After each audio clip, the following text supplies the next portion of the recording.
Hello from PMI New Zealand. We're looking forward to taking the opportunity that the new virtual world offers to bring greater value and benefits to our members.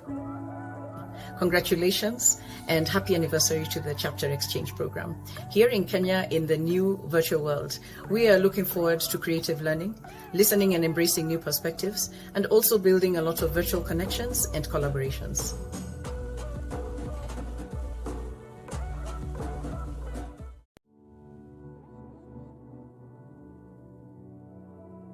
In this virtual world, I'm looking forward to project managers driving change and innovation in this project economy. We are looking from networking, diversity, knowledge enrichment, sharing of the best practices, and the global exposure. You are happy to be with you and share best project management practices. Happy first anniversary, PMI Exchange. Bye!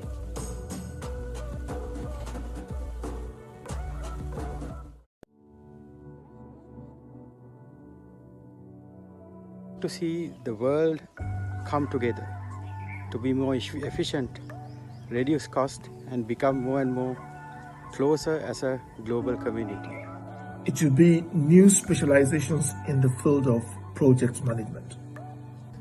I would like to say thanks to this wonderful and exciting program and greet you all happy anniversary.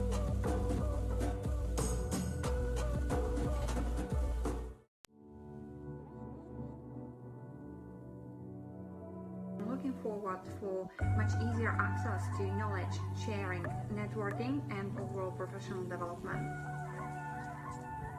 What I'm looking forward to is to meet new friends, unlock new ways to serve our members, and give back to community. From Indonesia, I would like to wish a Chapter Exchange program a happy anniversary.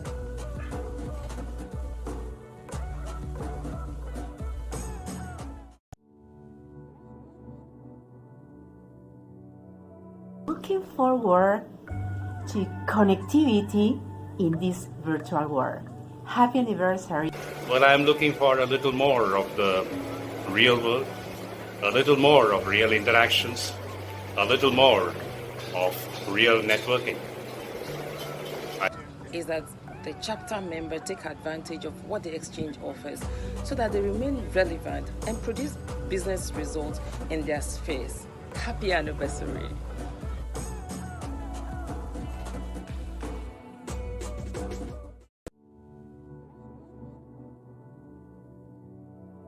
A world full of more collaboration, more get together in a global perspective, where we all come together, we're united as one, we stand up for each other, we support each other, and we lend each other a helping hand. I'm looking forward to working with the other chapters in the PMI Chapter Exchange to continue to break down geographic barriers, to increase networking opportunities, project management knowledge, and professional development opportunities. Innovation and flexibility in this new virtual world. Happy anniversary, PMI Chapter Exchange.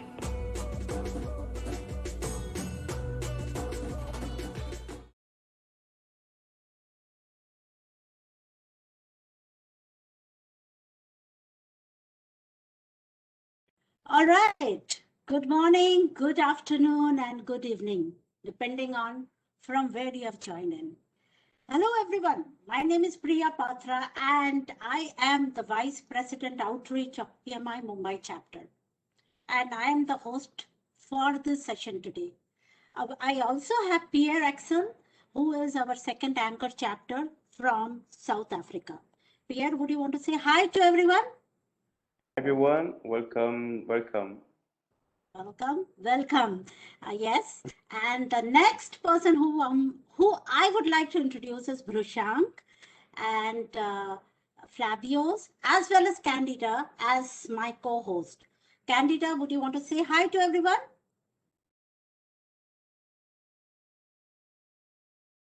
All right, so let's move on to Flavios. Flavios, can you say hi to everyone?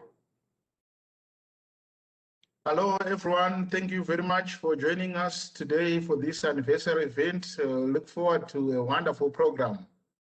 Thank you, Flavios. And over to you, Prashant, to introduce yourself and take this forward. Hello, I am Brushank and I volunteer as Vice President Professional Development with PMI Gujarat India chapter. Today we have our PMI friends joining in from different PMI chapters: Indonesia, Gujarat, Zimbabwe, New Zealand chapter, Phoenix chapter, Czech Republic chapter, South Africa, Netherlands, Sri Lanka, PMI South Florida chapter, United Kingdom chapter, and Lima, Peru chapter. Our newest addition in this is PMI Sao Paulo and Southern Alberta chapter. Our supporting chapters are PMI Kenya, PMI Ghana, and PMI Greece chapters.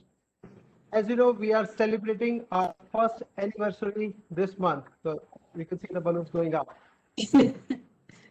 Okay, so please say hello to each other and continue networking while we get started.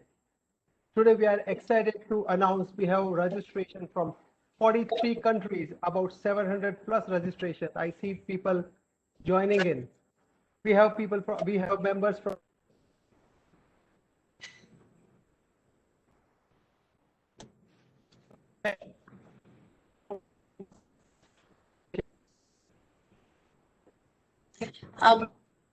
I am losing you, Prashank. Is that? Now? Yeah. Yeah. Okay. Yeah. So please add the Mentipool link here. Yes, we'll do that. I've already done. Go ahead. Good. Yeah. So this is recorded. If you are uncomfortable in this, you may not, as you are most welcome to continue. Please make your noise devices on silent mode, and please note that everyone here in this meeting speaking on their individual capacity or views do not represent our organization in any ways.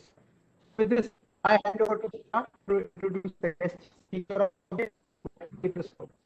Yeah, so Prashank, we had a little bandwidth issue there, but we could make it out. Yes, so let us join our hands together for Michael DePrisco. Mike needs no introduction. As you all know, he is the Chief Operating Officer of Project Management Institute. And what intrigues me or what interests me is that he leads a global team with focus on digital product delivery and management, both very close to my heart, digital transformation and a diverse team. So with this, Mike, I will hand over the session to you and let us move on for a fireside chat. For that, I will have to stop sharing so that we can, kind of see you well. Okay. Just a moment, give me 1 second. Let me stop sharing. Yeah, there is. All right. So, Mike, thank you for your time today. And we are so excited and so happy to have you here as part of our anniversary celebration. So, Mike, I was reading an article, I would say a publication from PMI, which said tomorrow's teams today. And it also talked about how teams have become remote, diverse, transiting across geographical boundaries, and what skills that we would require as project managers to make our teams future fit, which means we will have to become a little more culturally agile and intelligent. Now, my question to you is, Mike, since I got you, obviously I'll ask many questions. How can organizations like PMI help us to improve our cultural agility and the cultural IQ of project managers? Well, thank you for the question, Priya, and thank you for having me. It's very excited to be here. I love getting out and talking to chapters, and I must say I want to congratulate you and the leaders that put this event together. It's so important now more than ever that we try to find ways to stay connected globally, and this is certainly a standout program that's doing that. So congratulations on your anniversary. May it be the first of many. So to answer your question, and it's a great question, and I think it's a very relevant topic today as well. But a couple of thoughts I have around cultural agility and cultural IQ of project managers. And I think there's 2 or 3 things I want to focus on. One is certainly the chapter community is a major enabler of helping individual project professionals improve their cultural agility and cultural IQ. An event like this, I think, is a prime example where you're bringing together people representing different parts of the world, different industries, different sectors, different backgrounds and experiences, and you're engaging them in conversation around very salient topics, topics that we're all dealing with in our own personal way. So I think this is certainly a great example of that, and would encourage others to take advantage of these types of opportunities. The second thing that I would like to point out is that many of you know with PMI, we do a lot of work on thought leadership and research. In fact, we're known for a lot of the great research that we do on the profession. And just this past year, in our Pulse of the Profession series, we did an in-depth survey on diversity and teams. And certainly that's a great resource that I would encourage individuals to check out on our website, pmi.org, to learn more about what we found in our research. But a couple things I just want to highlight for you because I think it's important. We know, for example, that organizations that invest in diversity and inclusion see better project outcomes. That's a big takeaway from that research. And in fact, 63% of high-performing organizations offer some type of gender-based programming. And again, they're more likely to be high-performing in terms of project outcomes. We've also seen in that research that culturally diverse leadership is associated with higher organization performance as well. Really the best part of this survey was 73% of the respondents said they believe their organization will make diversity a greater priority over the decade. So if you're looking for some proof points that you can bring back to your organization and have conversations with your colleagues or leaders about the importance of building your organization's cultural agility, cultural IQ, I would encourage you to take these types of resources from PMI and leverage them.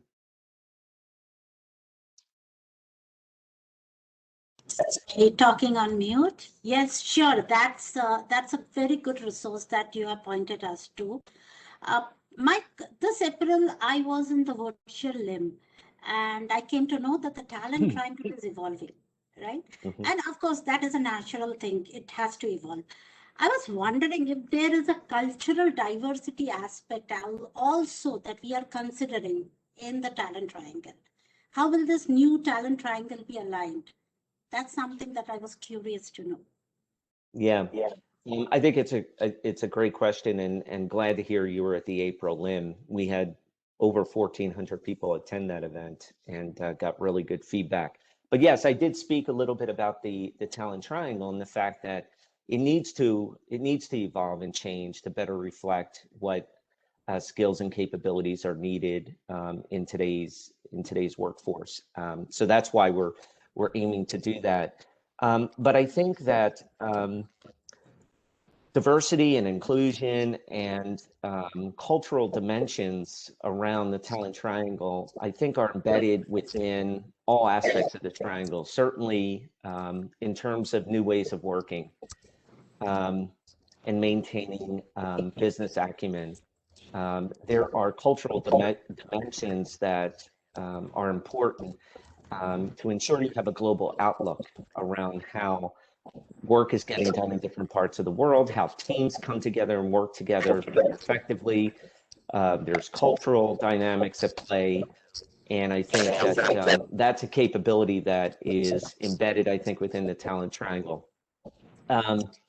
88% of project professionals tell us that diverse project teams increases value. So when you're forming your team, you should be looking at the composition of that team, not only from a skill and capabilities perspective, but also from the perspective of diverse experiences and perspectives that can help inform the team. Certainly, we see, I think, the cultural dimension most prevalent in our power skills, in the side of the triangle that focuses on power skills. These are the skills that are, focused around interpersonal relationship, communication, influence, creativity, collaboration. All of those skills require people to effectively work together with one another. And that requires a cultural sensitivity as we increasingly work across cultures and regions throughout the world. So there isn't, the way that I like to look at it, there isn't a side of the triangle that's cultural diversity per se. I think it's embedded in all of those aspects and elements of the triangle. Yeah, and Mike, I like the fact that you call them as power skills, not soft skills. And definitely, I just remember one incident, right? I was going for an interview for a project manager, and I was talking about how I made proudly speaking about how I led one project to success through team building and, focusing on communication and collaboration, etc. And I was told by the interviewer, what is this? You're just talking about soft skills. And since then, I put that soft skill at the end of my CV. But, come the pandemic, it has gone up on to highlight my strengths. So that's good that we are renaming our soft skills to power skills. And definitely those are our superpowers as project managers. For sure. So good that, that transition has happened. Another question that comes to my mind is about the values of PMI, right? And I truly value the values of PMI, like professionalism, volunteerism, and of course, diversity, inclusion, and equity is also part of it. Community and engagement, right? It is, PMI is a volunteer-based organization, and get volunteers to be engaged is a big thing. Tell us something about how we can, as leaders, as project managers, imbibe these values of PMI so that, that can help us to build a diverse and a cultural team, multicultural team. Yeah. No, I think that's a great question. And I think so much has changed in the world and at PMI over the years, but I think the one thing that hasn't changed is our core values. They endure. And you call them out very well there. But I'll also add another one around impact and everything that I think the chapters do, in particular in their communities. The face of PMI is around making an impact in your community, in your workplaces, in your professional and personal lives. And certainly volunteering for PMI is a way that you can have impact. In fact, a couple of good examples. PMI's adopted an initiative in connection with the UN 17 Sustainable Development Goals to call upon our global community to join us in achieving a goal of 100,000 hours of service by the end of 2021. This actually started in 2019 with our 50-year anniversary. We put this challenge out to the chapters, and they more than doubled the goal. So we thought we would do it again, and so we're calling on everyone to help us achieve this goal of 100,000 hours of service. So that's certainly a way that you can support building diversity, multicultural teams, and so forth. I think many of your peers are doing some great things. In Washington, D.C., one of the biggest chapters in PMI, they continue to give back to their communities in a variety of ways, local food banks, local job fairs, and so forth. The Jamaica chapters created a partnership with a local nonprofit called HOPE to drive efforts around youth development. And there's many, many other examples. So we would actually love to hear about what you and your chapter is doing. And you could go to social media and post hashtag PMI impact and share with the PMI community the things that you're doing to give back to the community, as well as to advance the goals around diversity, equity, and inclusion. Sure. Sure. Thanks, Mike, for that. I'm also thinking, do we have some resources like, which can assess what I know? You know why? Because I have been working for North America clients all my life. And I thought I knew the culture very well, and I was culturally intelligent, and I can manage, any culture. But when my organization was, acquired by a French company, I came to know that, well, there is lots to learn.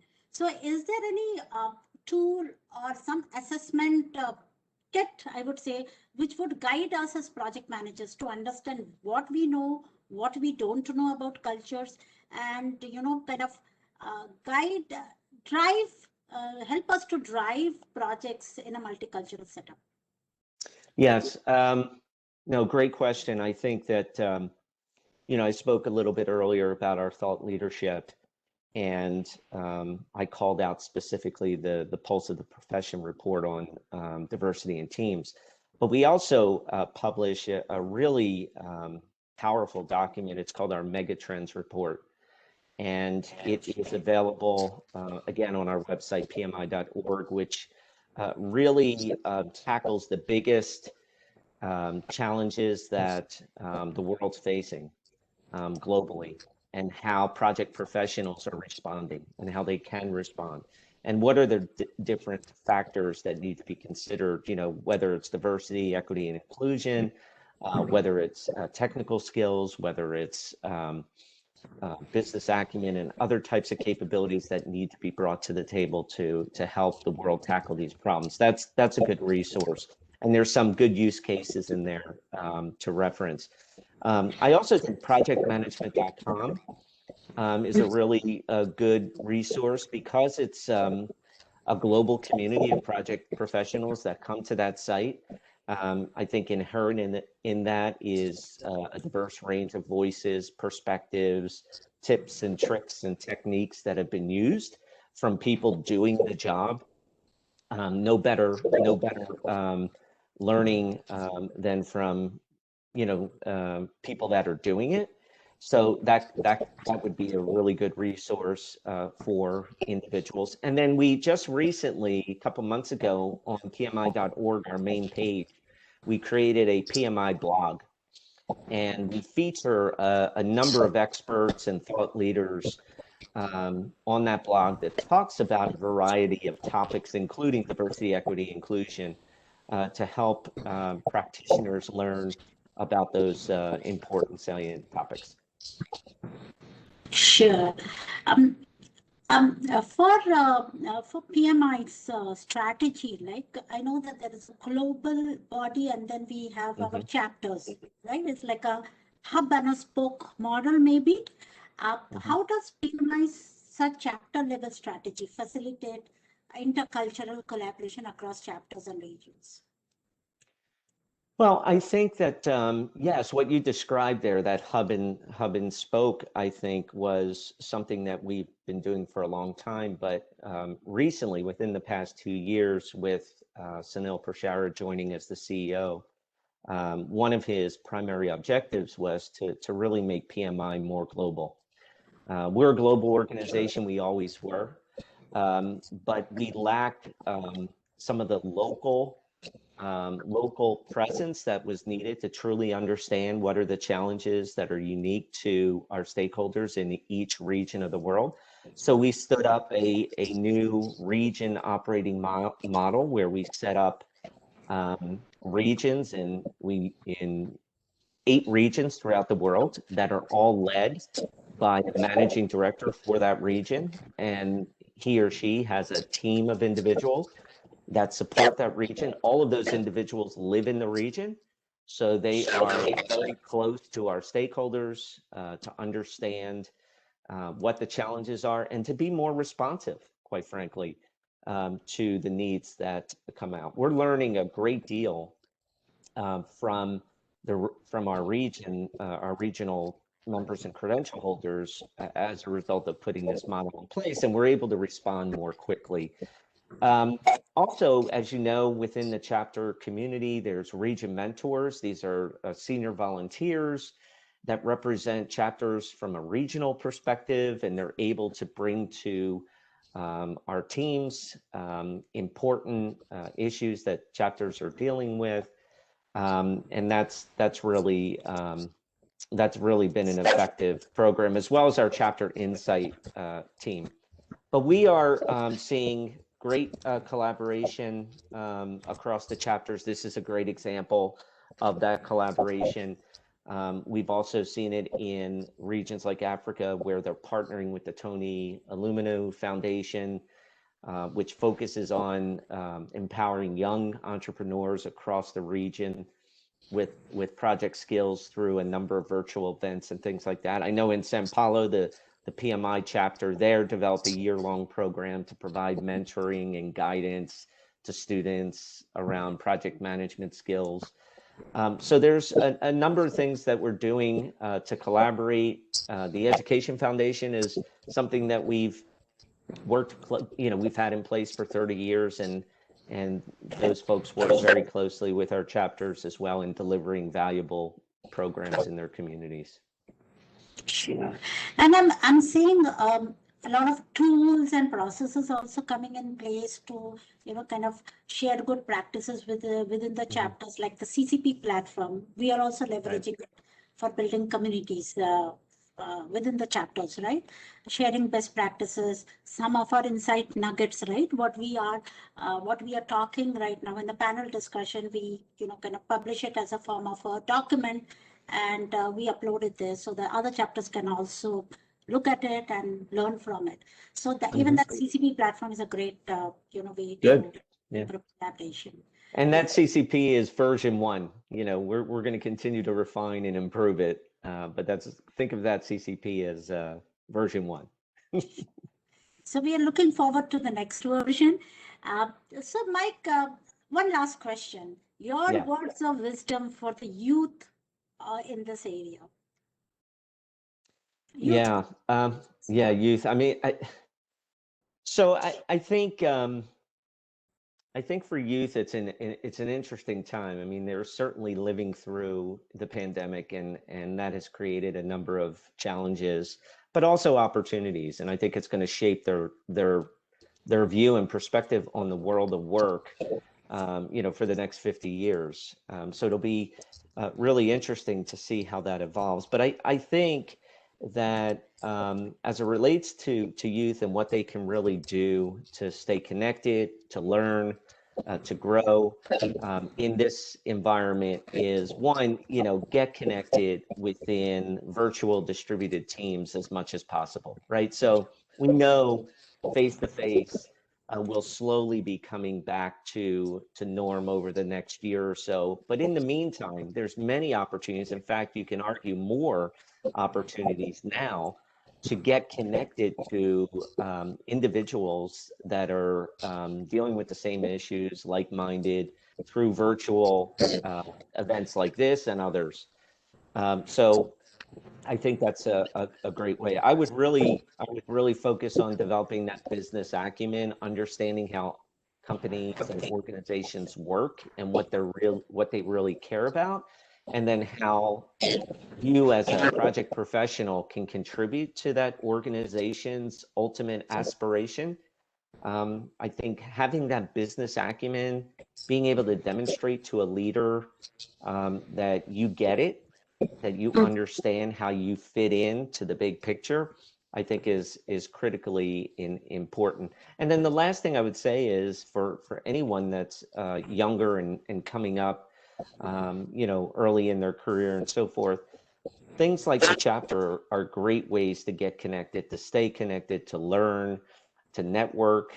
Even if it's in a virtual environment, it still is a very good investment in helping individuals, develop the knowledge, the terminology, the the language of the profession. So that's some of the suggestions or ideas that I would say.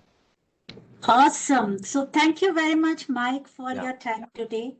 Good words of wisdom. I will take this forward to the youth project managers that we are mentoring for the PMI Mumbai chapter as well. And thank you for joining us for our special anniversary celebration. Yeah. Thank you. Thanks for having me. Virtual Thank you. applause for Mike. Thank you. Thank you very much. And with this, we will move on to the next part of our event, which will be, I'm handing it over to Pierre for the same. Yes, Pierre. Can you see my screen? Yes, I can see your screen. Here we go. So hi everyone again. This is Pierre from PMI South Africa. And I'm just going to give you a little bit of information about the Chapter Exchange program.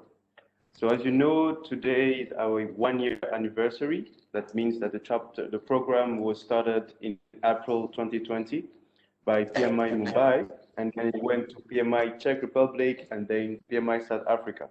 So those 3 chapters are the anchor chapters of the program. And today we are working in collaboration with 18 chapters. So these chapters, I'm just going to give you the names. We're working with PMI Zimbabwe, PMI South Florida, Netherlands, Gujarat, Colombo, Southern Alberta, Lima, New Zealand, United Kingdom, Phoenix, Indonesia, Ghana, Kenya, Greece, and Sao Paulo.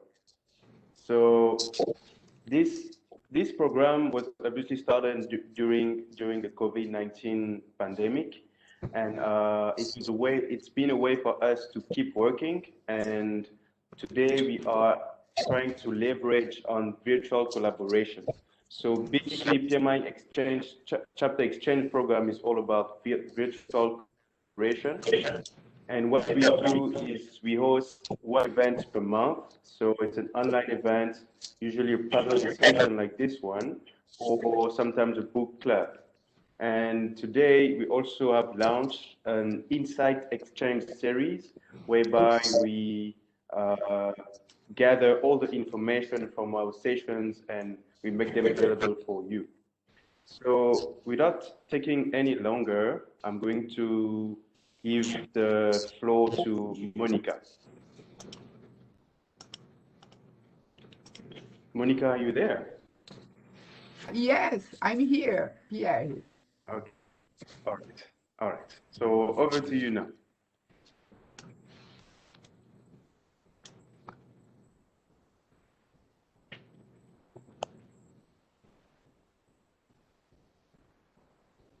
Monica, we lost you. Monica?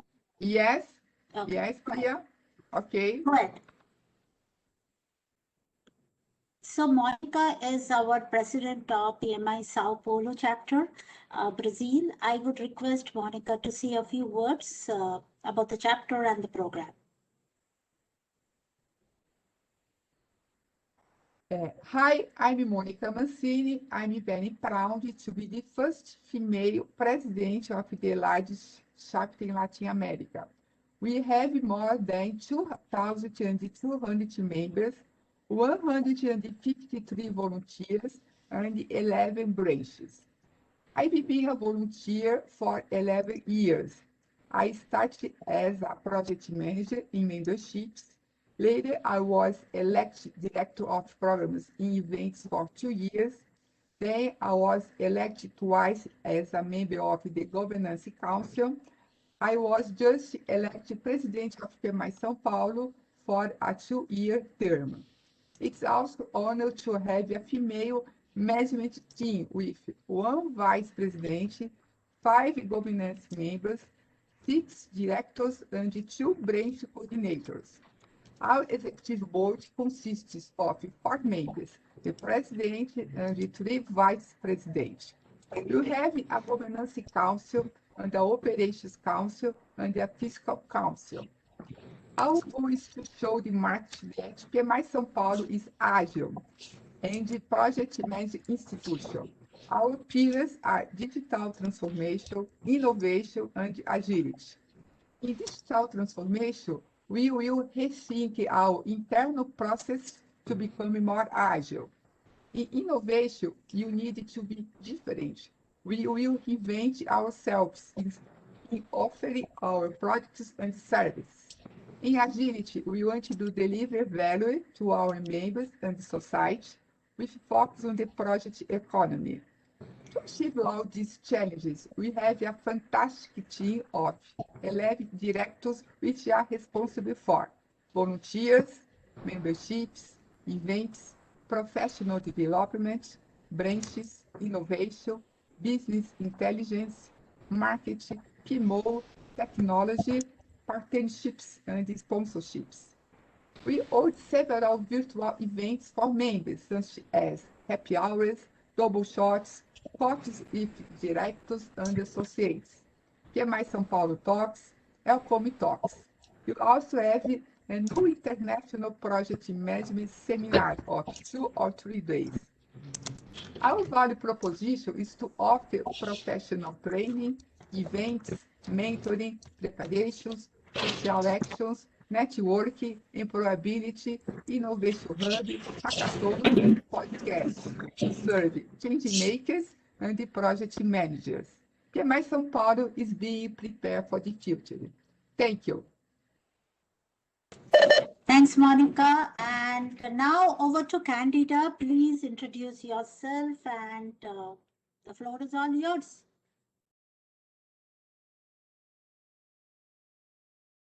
All right, everybody. Thank you very much. My name is Candida Tachi. I'm with the PMI Southern Alberta chapter here in Canada. We're in Calgary, Alberta. We're a big, vibrant chapter. We've got over 2,000 members, and we are probably, I think, the fourth largest within Canada and the second within our region. So we really do our programs out in the forefront. We have embraced this virtual environment, and we really contribute, and we provide so much, and we work so hard to provide that value that our members are expecting from us. So we do get into our agile. We became an ATP provider, and we really celebrate our volunteers. We have now over 100 and so volunteers. It's actually Volunteer Week here in Canada, so we're doing quite a bit of celebrations. We really do participate and embrace this whole project management world. Thank you, Candida. And we can hear you loud and clear, so that you know this. And with this, Candida, would you take the floor away for moderating the panel discussion that we are so eagerly looking forward to? Fantastic. Yes. So what Priya was alluding to, that you can hear me, we're at the mercy of technology, and, behind the scenes, we were just fluttering everywhere to get me on live. And here we are. So what a great way to start off, or a segue to start off what we're really going to bring our panelists together to share their ideas, share their experiences. So without further ado, I'd like to introduce our panelists.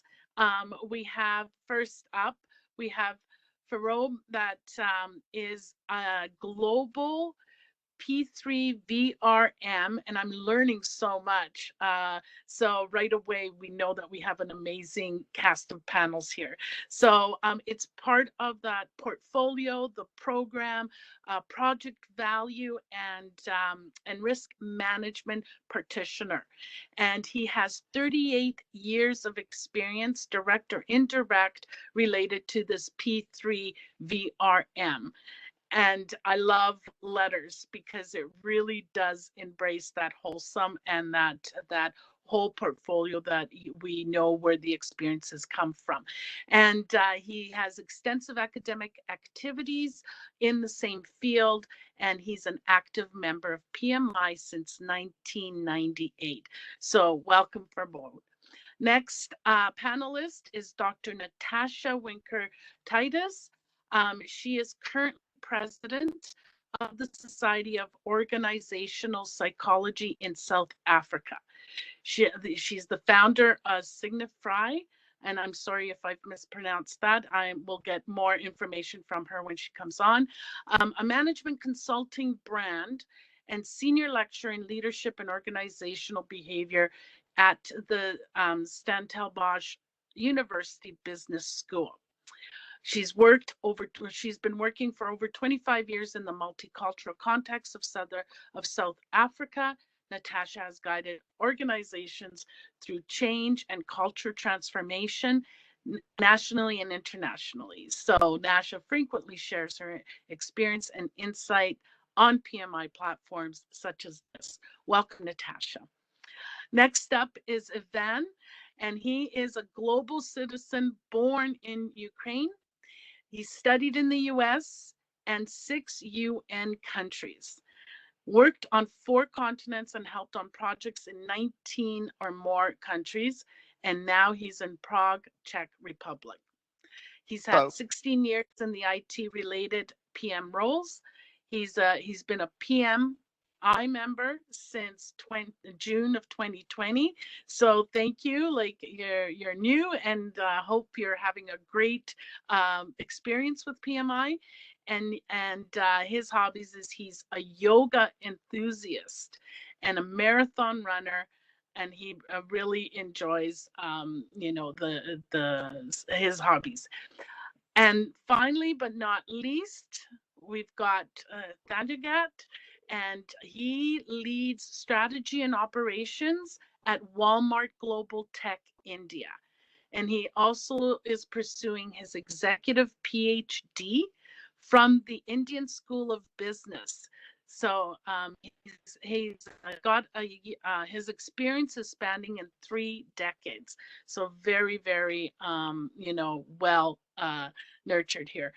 He volunteered with the 13th Indian scientific expedition to Antarctica and wintered over. So he was there for 16 months at the Indian permanent station of Maya Tree. Yes. I'm getting a really good lesson on all these words, and I feel like I'm already around the world. So this is fantastic. And he is known for being a well-known speaker. He is also an author. He's published Agile Product Development in 2015. So without further ado, welcome everyone. I know I have not done you justice in introducing you. There's just so much more to you, and I hope that that's what we're going to get out from you as we continue on with our panel discussions. Okay.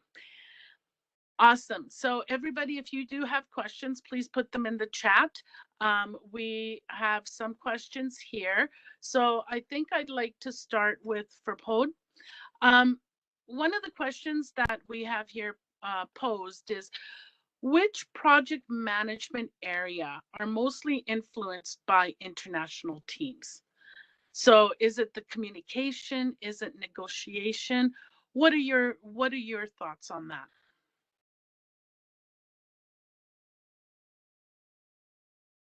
Sorry, I don't know if you heard, this question was directed to Farhad.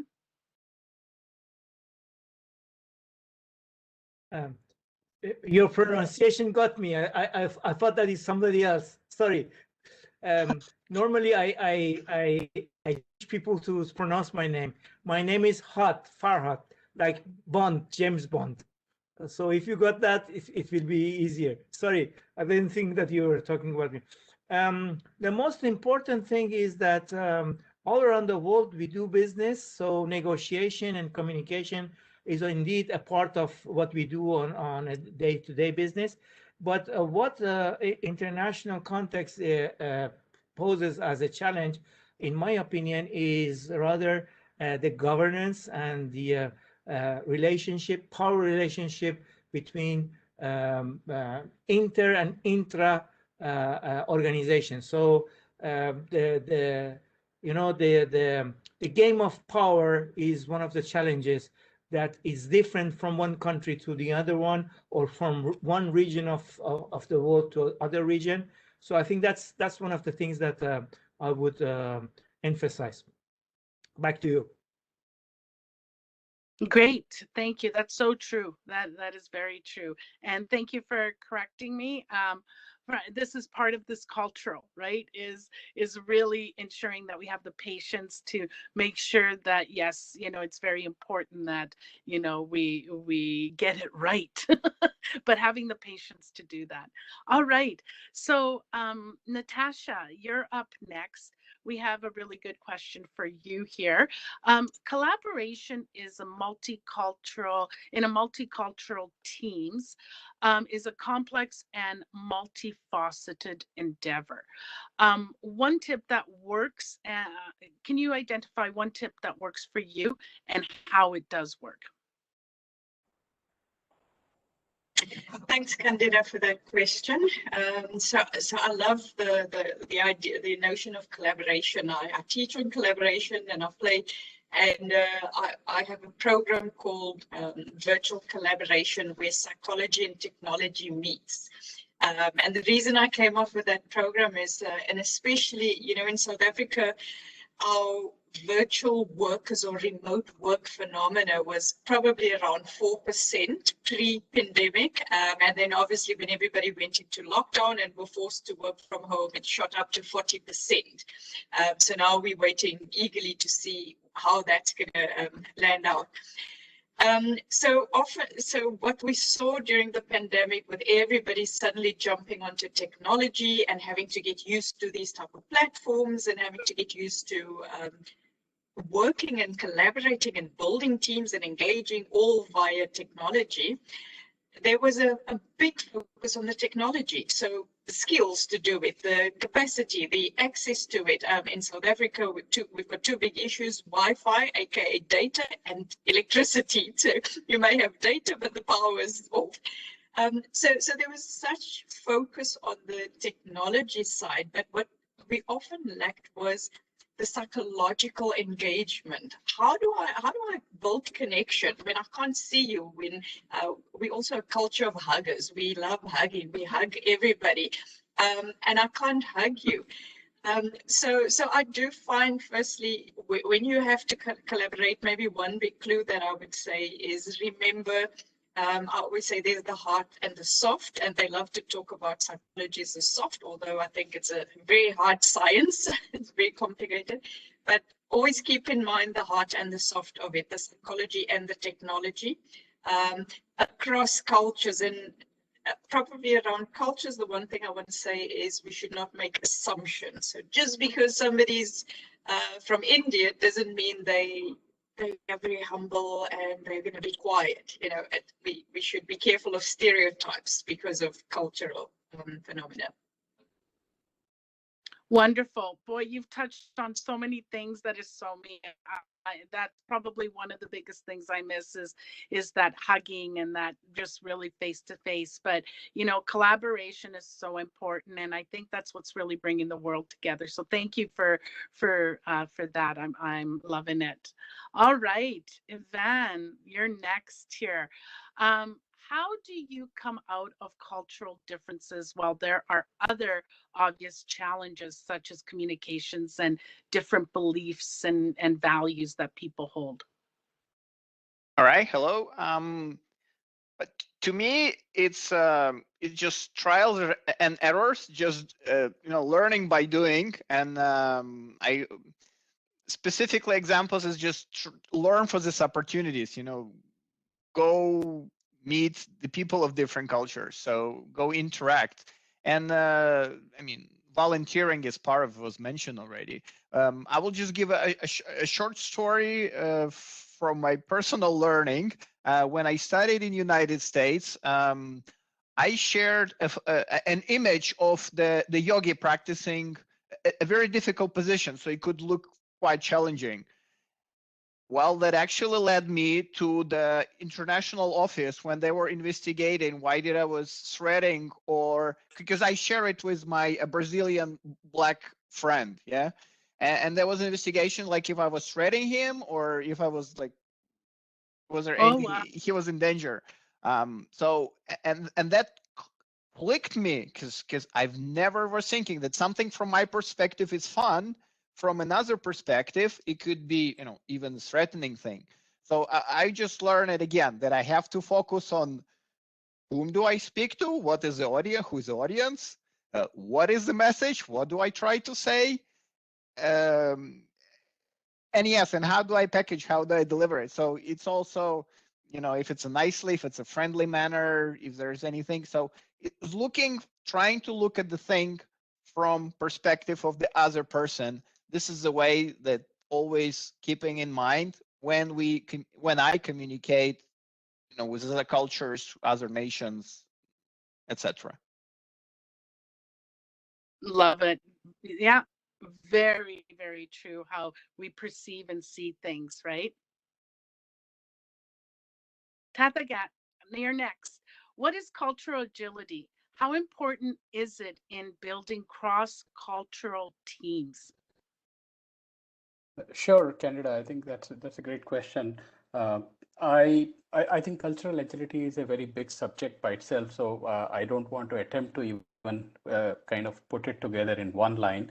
But to me, it is essentially the ability to understand, compare, and contrast, and discern the cultural nuances that might be there between me and other partners of mine. And I carefully use the word discerning instead of judging it. We human beings have a tendency of judging somebody who's not like us as most often inferior to us, because we always tend to have that sense of pride that our culture is the best. So I think to me, cultural agility is really the ability to park my judgment behind, and that's why the usage of the term discerning, and then being able to respectfully understand, because to me, culture is really the operating system of a society. The culture is something that is immunity system, because if it has evolved over a period of thousands of years, there is a reason why it has stayed like that, because it has actually protected the community and the society from external changes there. So we have to understand, and then be able to approach it with a lot of curiosity, with any kind of without any kind of bias, as a ethnographer, as an anthropologist, rather than as a judge. So to me, that is the ability to really absorb the nuances of that and be able to work with them without really either culturally appropriating something or without really demeaning somebody whom I'm working with. So being able to maintain those respectful relations is how I would look at the whole thing. Thank you. Thank you very much. So I have one question that I'm going to throw out to all of you to answer is, can you share a short story about unexpected cultural differences? I could go first because I'm happy to go. Okay, I could go first because I was just completing it. So Yeah. I will tell one, and this is something that I used to work a lot with the Dutch, and I was working at Philips those days, and I used to go to Netherlands almost every month.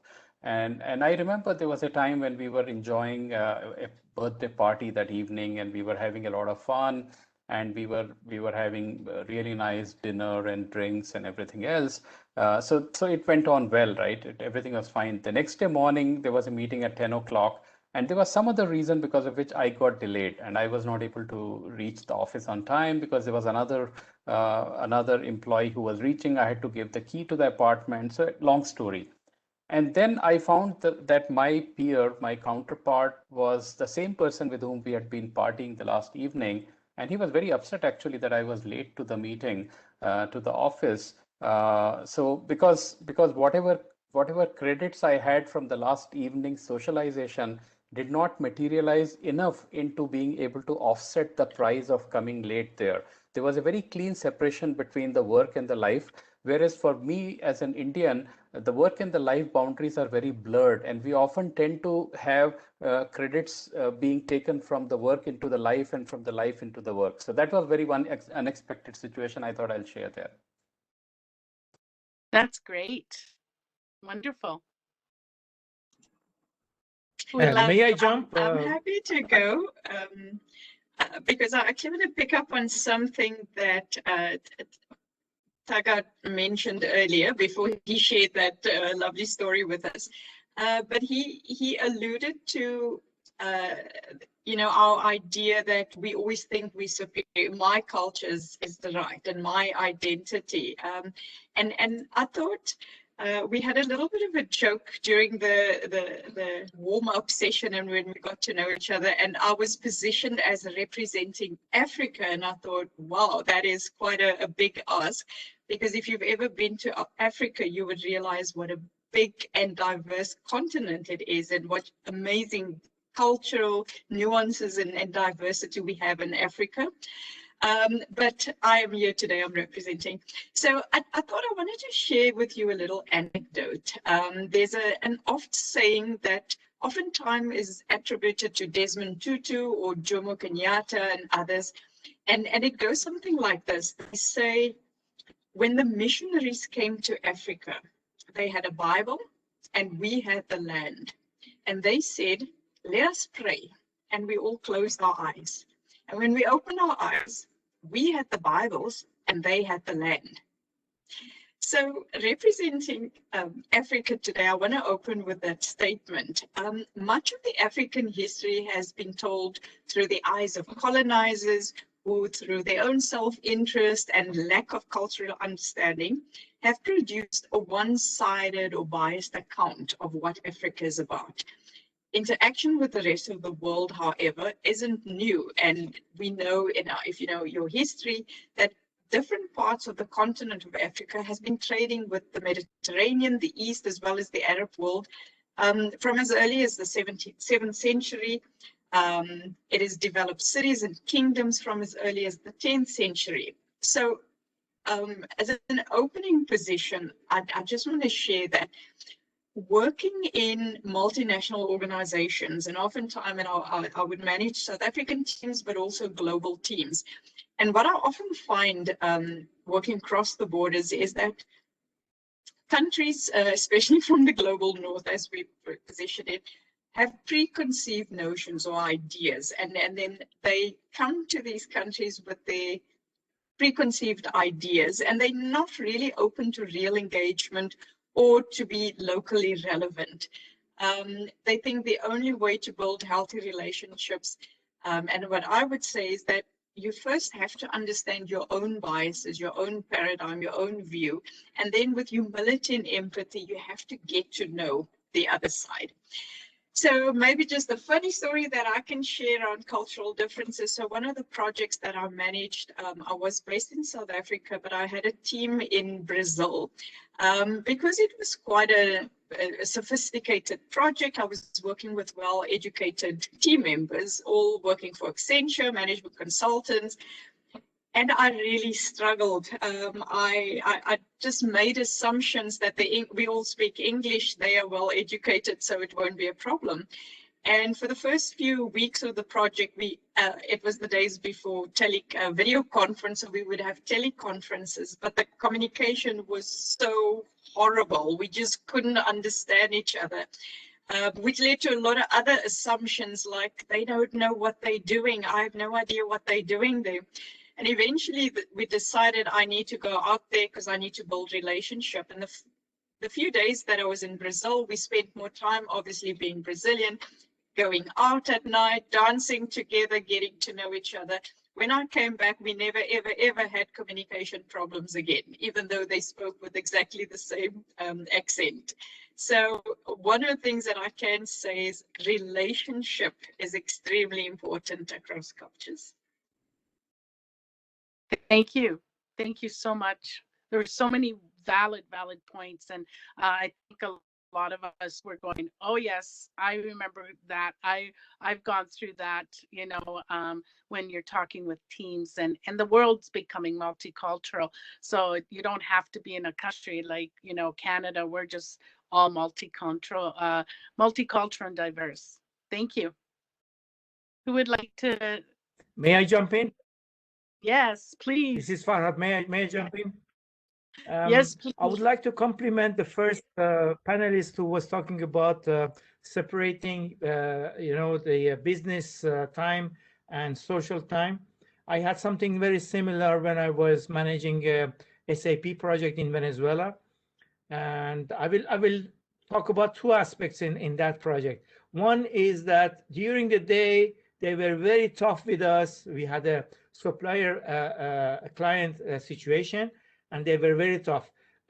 In the evening, we went out and we had fun. We had beers and everything else. The next day, they criticized us, and they, so it was a very different situation. And Brazilians normally, they have the same attitude as our colleague said. We are the same people all the time. So we didn't understand this situation, and it was very, very interesting. Another thing was that I went there first for a short assignment of 5 days. I should have been training on one of the modules of SAP and come back. So I went there with a luggage of 1 week to stay for only a week. In the middle, I was promoted to project manager of that site. So I had to stay. And I said, well, how I'm going to do that? There is a problem because they speak Spanish and we speak Portuguese.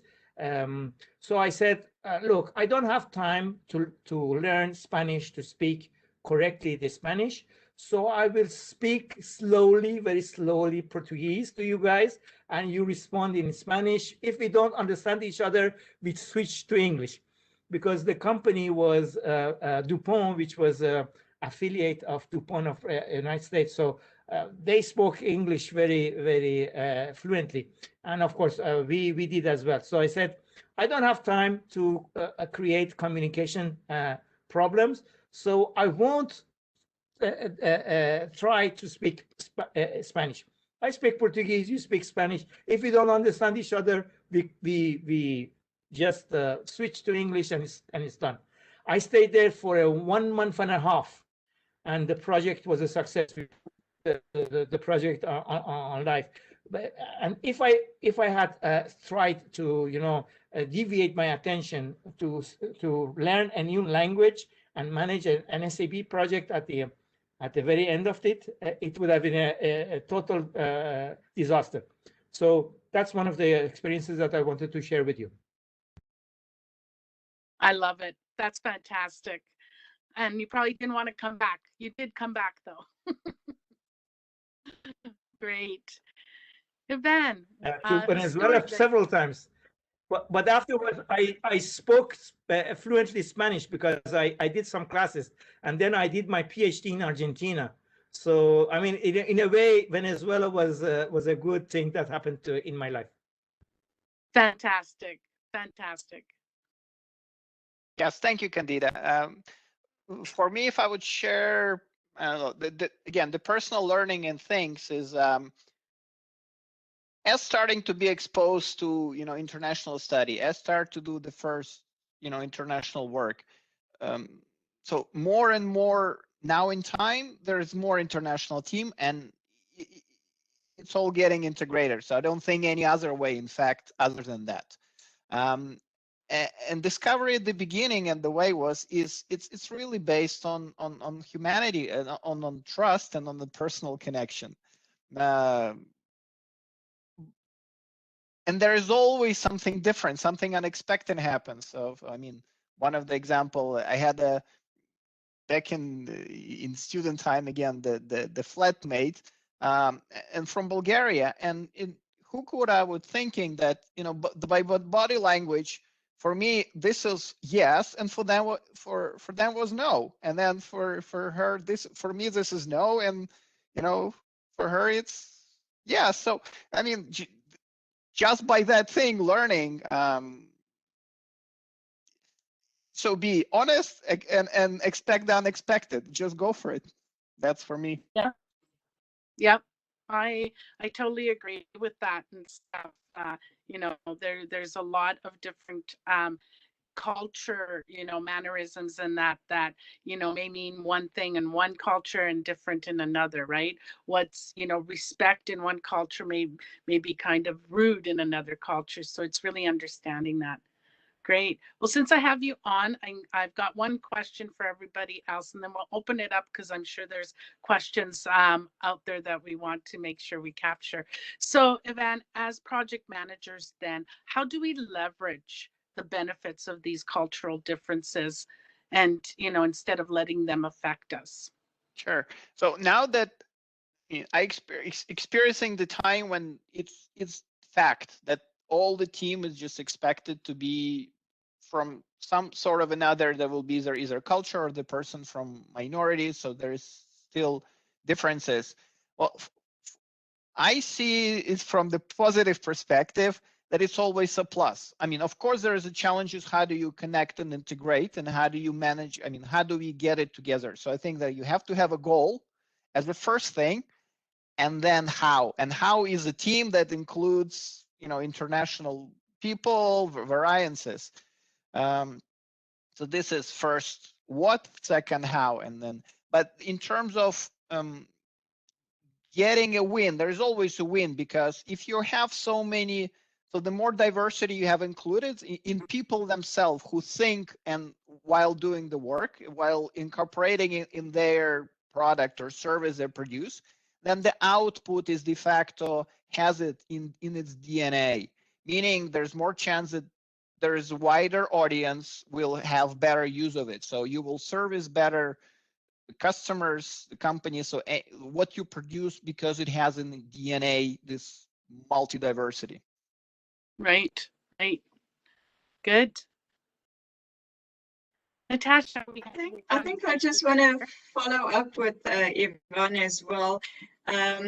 First of all, and sorry, I'm big on this, so I'll probably repeat it. I hate stereotypes and biases. So just because somebody is Brazilian, don't just assume they love little bikinis.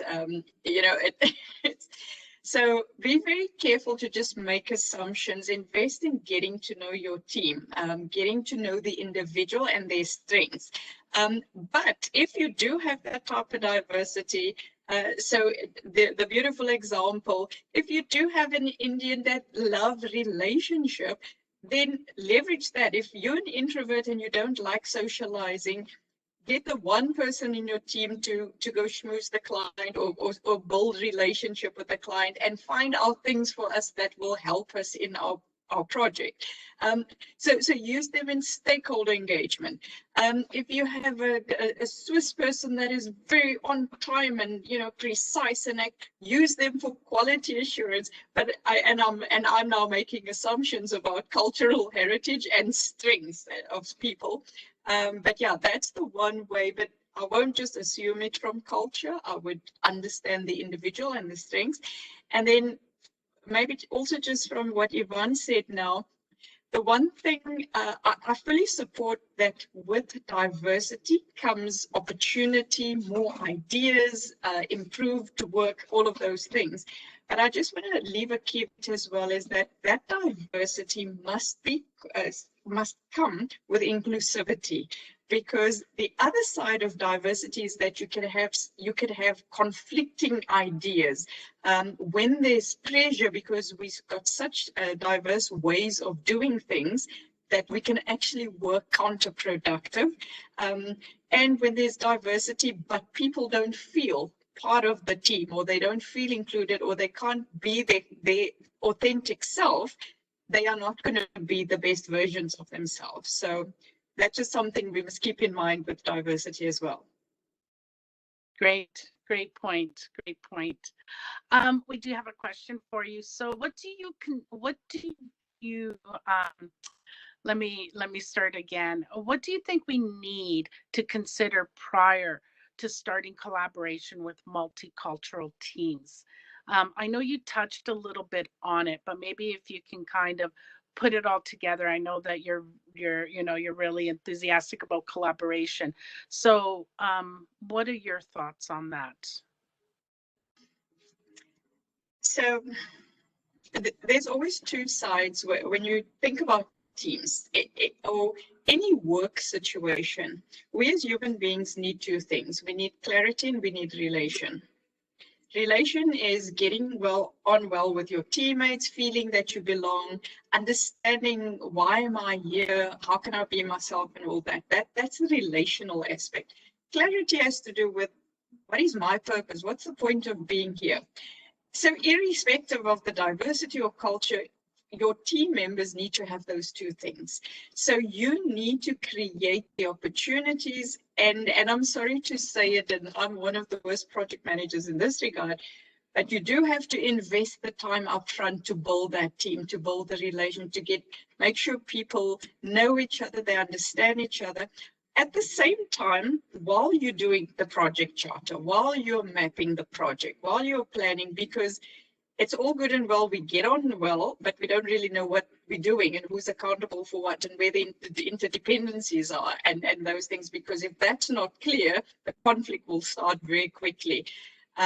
So yeah, and I'm probably moving away from culture now, but for me, that's just a basic innate human thing. So irrespective where your team, and so when you talk about collaboration, and then if we take it to the virtual space, and then if we add multi-cultures, multi-nationalities, you've got all those additional factors, you've got time zones to consider, you've got personal circumstances to consider, you've got the dynamic of technology where it's, as I said, it's not as easy to build the team and go out for drinks together and get to know each other. So you have to find creative ways. So those are the pointers I would make around that. Fantastic. Fantastic. Yeah. Perfect. Okay. How is a multicultural team different than a virtual multicultural team? So, Farhan, maybe we'll get that to you. The difference between virtual and let's say co-located teams stays the same. If you have diversity of nationalities and culture and ethnics, you may still have this cultural problem to solve. But then you have the additional instrument, which is the interface, the internet engine that you're using, that can exacerbate a little bit the situation, because then maybe you're not looking at the person, you're just listening to him, so the body language will not be present to compensate a little bit the other aspects. So if you are in a virtual situation, I would say that the cultural differences may be a little bit amplified. But in both cases, you have the same issue to deal with. Exactly. Great. Okay. Tathagat, I'm going to give you the last question before we open it up to questions that are in the chat. Can you remember a success story where multicultural collaboration solved critical issues? I love this question. Sure. So in fact, I want to talk something about Antarctica, since I did spend some time there. Antarctica, as we all know, is one of the most difficult places on Earth. And when you go there, you cannot come back for 1 year. So as a project manager, if you have to think of it, even though you might have opportunities to get more resources or get more funding, none of this can work because you are stuck there for 1 year and you have to wait for the ship to come back and take you. So we had one situation where we had an inspection team that was coming. It was an international inspection team. They come there all the time. And then you have to make sure that you are obviously keeping the station clean, because you cannot pollute the environment. Now, that team itself was of multiple countries. And then we had a Russian station nearby, and we had a German station nearby. The Germans had stopped wintering over at that time, but we had the Russians there nearby. And even within the Indian team, it is not that we all Indians came from a single stream. There were people from Army, there were people from Navy, there were meteorologists, there were doctors. I was communication scientist. So the whole thing was that we had to come together as a team and we had to bridge the gaps between our understanding of what it is and really align ourselves to the common goal. Once we were able to really come together for the common purpose and say, hey, this is what is really important. We are here not for my own individual thing, but this is a team requirement there. We were able to do it much better there because almost every single thing had to be done there as a multicultural environment, and every expedition team had to collaborate with each other there. So that was a great example of what I can think, where that is not just a necessity, but that is like you cannot survive without that actually. Great. Thank you. So Priya, I guess I'll turn it to you to see if there's any questions from our guests or our Yes, panel. there are many. If you could look into the WhatsApp chat, Candida, you can take them from there. Is it possible, or do you want me to read it aloud? If you've got one, I'm on 2 devices, and Yeah, I will if do that. everyone, Just hold on. I will. Yeah, the first question is how to manage a diverse team in a project, and what are the important parameters to keep in mind while managing a diverse team. I think we partially answered this question, but if you want to take it, I will hand it over to you, Candida.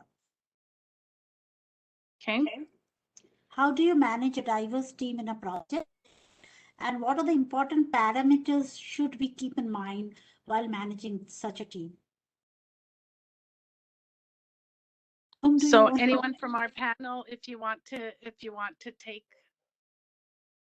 who wants to take I'll that? take the first stab at it. I do think we've kind of added a few details as we were talking.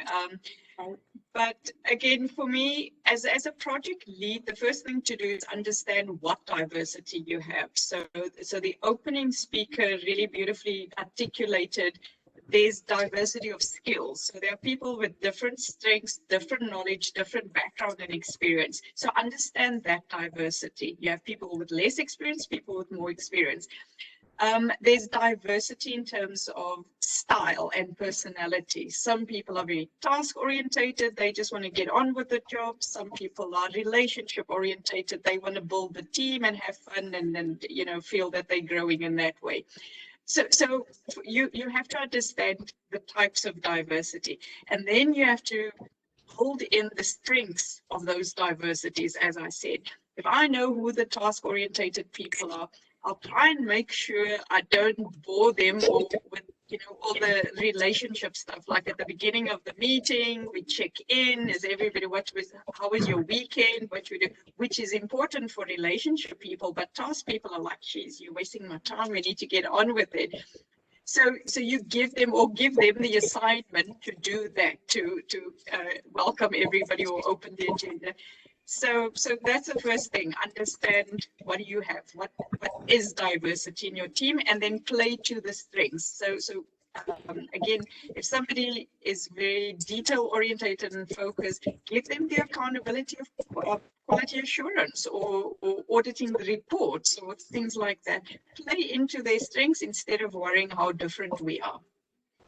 Right. So that's very beautifully answered. Leverage on the strengths that you see within your team, and that is applicable even for not even for teams who are not culturally diverse.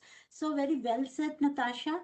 There is one question which I really like and which is very apt here is, what about team members becoming contractors, gigs, right? And where the projects are small. And how do you plug in such teams and cultures together and kind of lead the team to success? So TV, do you want to answer that question? Sure, Priya. I've had the opportunity to work with contractors, and this is not something new, even 20 years back. And what I found is generally the freelancers or the gig workers are professionals. I mean, we are not dealing with amateurs. These are the people who live and die by their reputation. And we often say that your last project is really your reputation card, actually. Because if you make a mistake and you don't deliver the right thing, your reputation in the town is lost. So I have seen, in fact, I remember there was one project manager. I used to work from multicultural teams from Belgium, Netherlands, Ireland, Mountain View, US, and Bangalore. It was like in Philips. We had multiple, and it was a very complex embedded software development we were doing. And the overall project manager was a contractor to Philips. He had 20 years of experience, and he was actually much more on top of things than many of us because we were newcomers to Philips at that time. So it didn't make a difference that he was a contractor. What mattered was that he was a thorough professional in managing things there. So I would really not go with the challenge there, but I would really look at the fact that are they people who really understand their game and are they playing it well? Sure. Yeah, and yeah, go ahead. You want to add something? Anyone else? Well, I could add, in terms of communication, if you just address the element of freelancers, then meaning there is some period that there is a start and end, and that the project may continue. So here, what works is always a documentation. Again, like there is no thing that you can under communicate, but you take notes. I take notes sometimes what I think that no one will need or read them, but then the situation change. And again, someone left, someone replaced, and there is a contract. So continuity of keeping information documentation works well. And also just send it again and again and again and again. So meaning if someone new, they can always learn something. Yeah. Yeah. Yeah, I So really like that event. That really hits home a lot of things. So yeah, no, that's really good. I think I only see one more question in the chat. I think I see, what is or are, in your opinion, the biggest challenges when implementing project management frameworks in globally diverse, dispersed teams? So do you see some best practices with that? Who wants to take that? I can take a shot at it. I can share one experience actually to illustrate the point. And I would not say that it is a framework problem. I think it's a mindset problem more than anything else. And I will give an example to illustrate that. When I lived in China for a year, I found that the Chinese engineers in my team were extremely sharp. They were really good.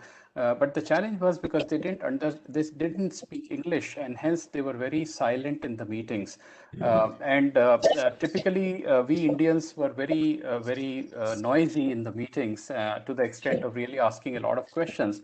And I've worked with the Americans for the last 15 years as well. And typically being communicative is seen as a sign of participative and engaged and committed. And on the other hand, people who are silent or introvert are normally seen as those who are not plugged into the thing. But I think that we could be making a terrible mistake when working with people from other languages.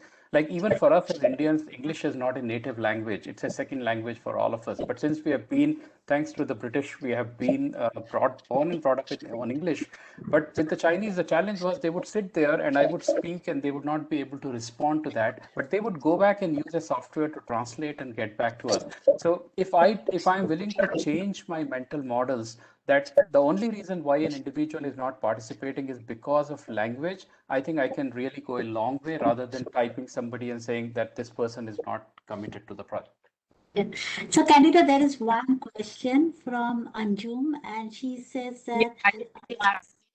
Yeah. So she says that, what's your opinion about conflict management and culture, or atmosphere where employee can easily disagree with the supervisor or management?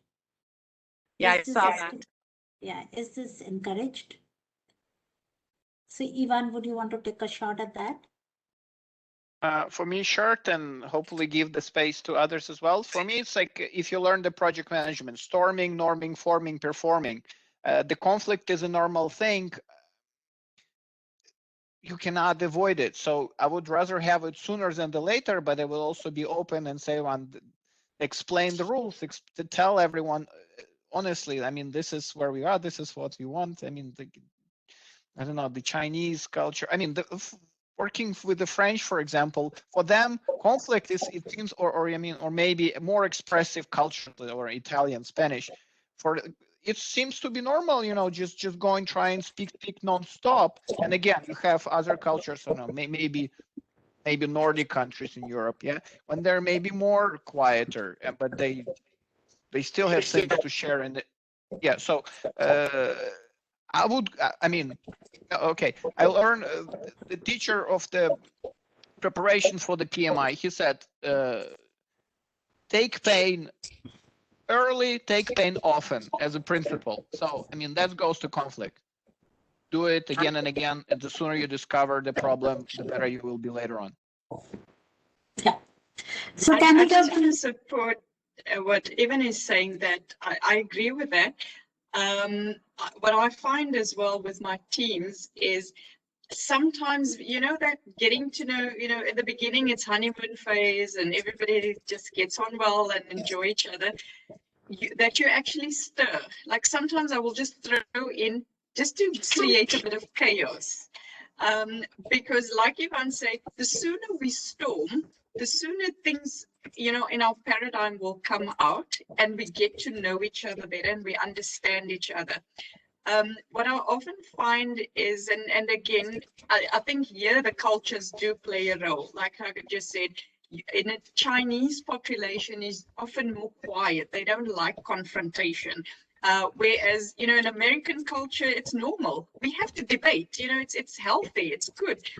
So their cultures can play a role. So it's very important for the project lead to understand that. Then when it becomes bigger teams that have to work for longer periods, you really need to get to the personalities, because there are people, their paradigm, their background makes them feel conflict is bad. They have a negative connotation. So even if you have a healthy debate, which you're supposed to have in project environments, because that's how you create, you should debate, you should challenge each other. But if somebody's background and paradigm has given a negative connotation to confrontation, they're going to avoid it. So if you don't know that, it's always going to feel like they're backing off and the other person is bullying. But the sooner we understand that and we can let that come out, we will find a better way to make sure we engage everybody without making you feel uncomfortable. Sure. So Candida, we are out of time. It's time to wrap up. If anyone has any last thoughts. So Farhad, would you, what's your words of wisdom to project managers like us dealing with multicultural teams? In the program that I'm currently the PMO of the program, we have other three PMOs also. In the building, there are around 140 people from 14 different nationalities. So it is a rather diverse situation, and we have been treating this multicultural aspect as a positive point. The diversity is enriching. We learn from each other, and we also have to respect the differences that we have. So I think that it's both a challenge and an opportunity. Back to you.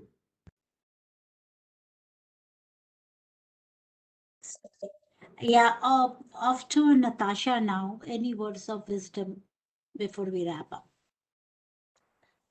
I think, again, just in conclusion for me, and I see there was a question around virtuality and travel bans. And I think, yes, I do think we need to make peace with it. It's not just the travel, travel can open up, and we were talking yesterday, the vaccines is the other issue, because now you're going to need a vaccination certificate to be allowed to travel, and different countries are in different states around their vaccination programs and things like that. So we are going to have to embrace and also, encourage the virtual collaboration.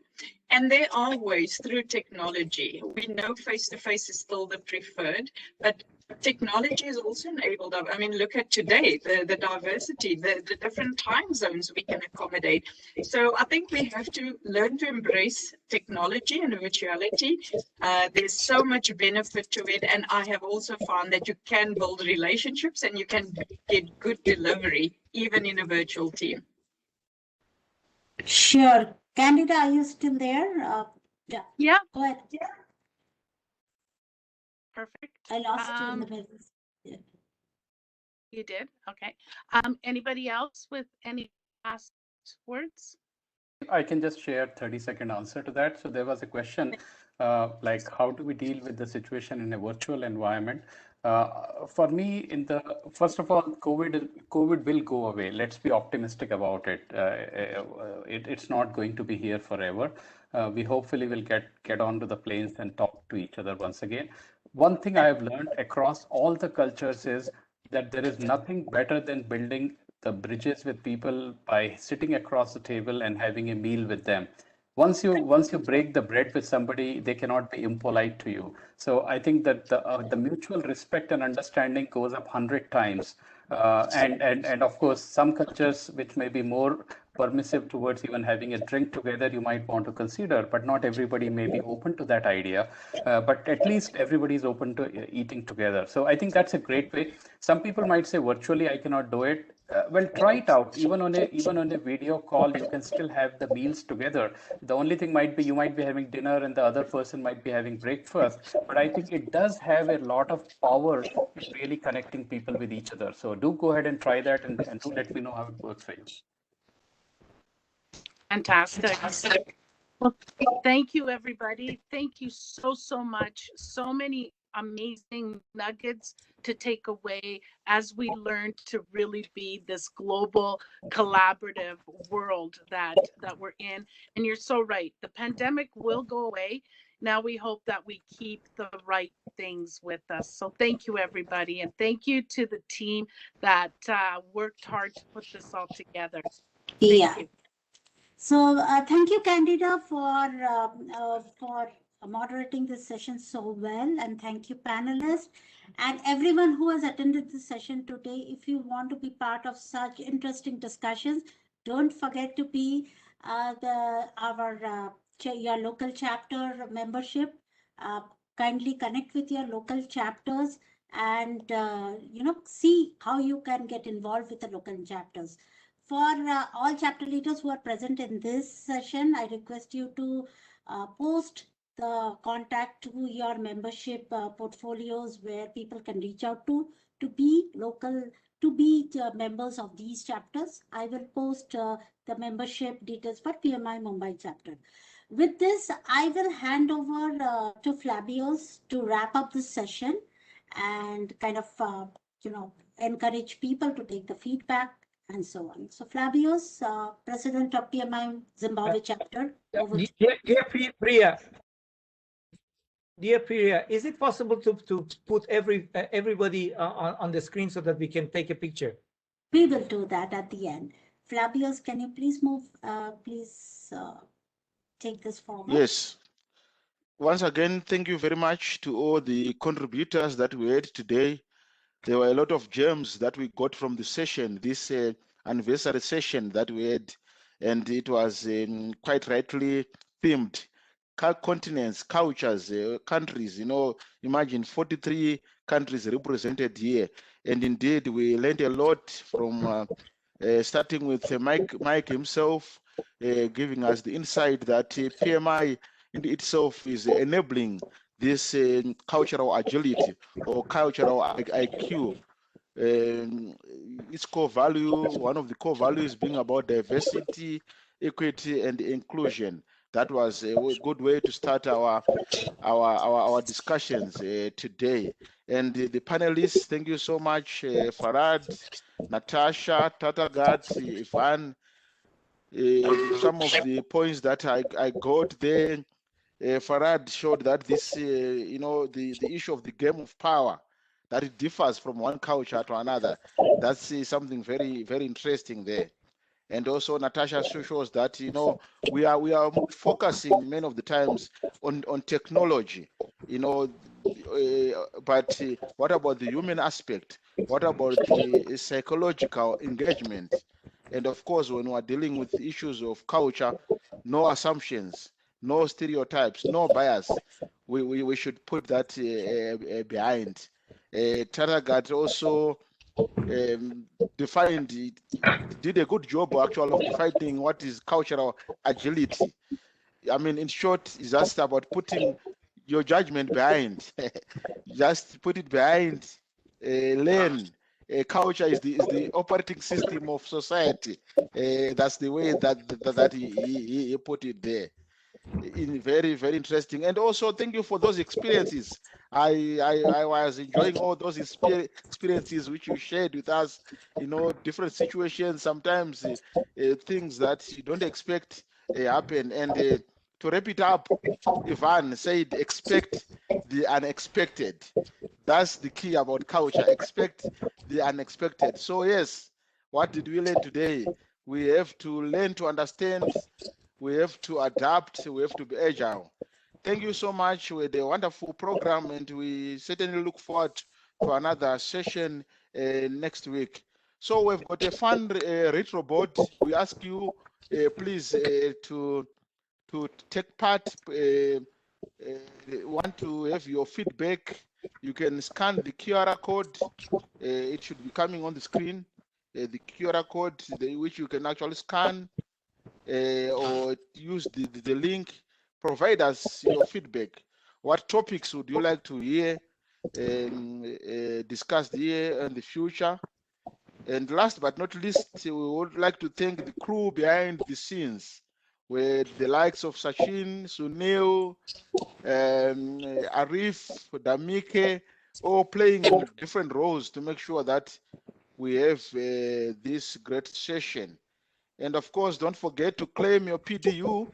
I think the code will also be posted, which you can use, get your PDU. Wonderful. We unfortunately have to come to an end, but this has been very insightful. Yeah. And if everyone can put on their videos, we will take a picture now. And Pierre will do the honor. He is our official photographer of all our virtual events. So, yeah. Monica and Sachin and Sunil as well.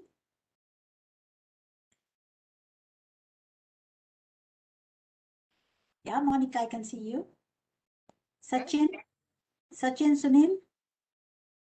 Unfortunately, I've had to leave early, so we don't have him yet anymore. Okay. All right. So if we are done, thank you very much for attending the session. This was a very, very enlightening session for me as well. And I learned so many, so many wonderful stories, cultural stories. Yeah. Sunil is there. Pierre, you will have to take a picture once more. And thank you everyone for being so supportive. And I think we had more